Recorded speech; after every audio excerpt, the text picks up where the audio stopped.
The Children's Bible, Genesis 39 through 40. Joseph in Egypt.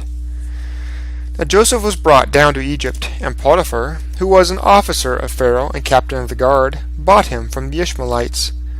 The Lord was with Joseph, and he became a favored servant, living in the house of his Egyptian master.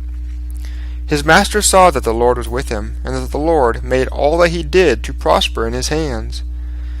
Joseph found grace in his master's sight, and he was made overseer in his house, and all that his master had he put in Joseph's hands. The Lord blessed the Egyptian's house for Joseph's sake, and the blessing of the Lord was upon all that he had in the house and in the field. So Pharaoh left all that he had to Joseph's hands, and did not even know what he owned, except the bread he ate. Now Joseph was a handsome young lad, and when he grew up, his master's wife cast her eyes upon Joseph and loved him. But he would not love her, and said to her, Behold, my master does not even know what is in his house. He entrusted all that he has to my hand. There is none greater in this house than I.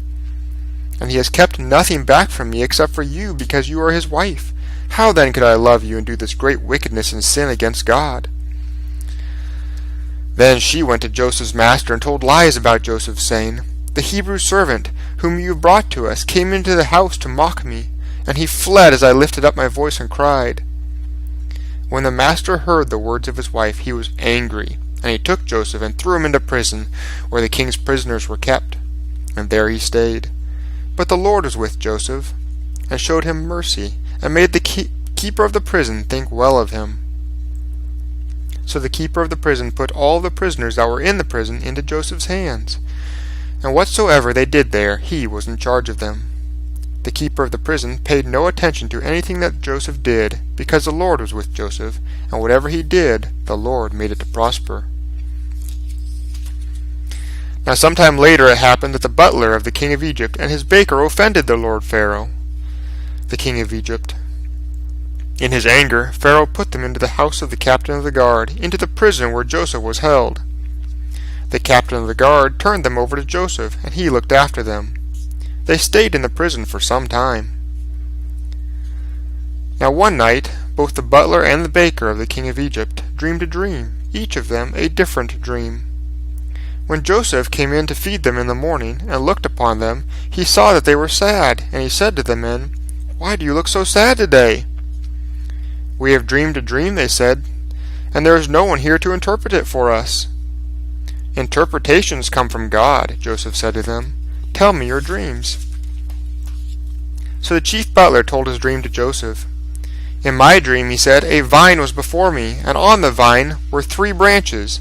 It seemed as though it budded, and the blossoms shot forth, and the clusters grew into ripe grapes. Pharaoh's cup was in my hand, so I took the grapes, and pressed them into Pharaoh's cup, and I placed the cup into the hand of Pharaoh. Joseph said to him, This is the interpretation of your dream. The 3 branches are 3 days. Within 3 days Pharaoh will lift your head, and he will restore you to your place, and you will place Pharaoh's cup into his hand, as you used to do when you were his butler.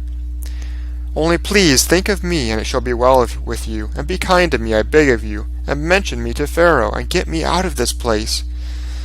Because I was stolen away from the land of the Hebrews, and I have done nothing here to deserve this dungeon. When the chief baker saw that the interpretation was good, he said to Joseph, I also had a dream, and behold, I had 3 baskets of white bread on my head. In the uppermost basket there were all kinds of baked goods for Pharaoh, and the birds ate them out of the basket upon my head. Joseph answered him and said, This is the interpretation of your dream. The 3 baskets are 3 days. Within 3 days Pharaoh will call you and hang you on a tree, and the birds will eat your flesh.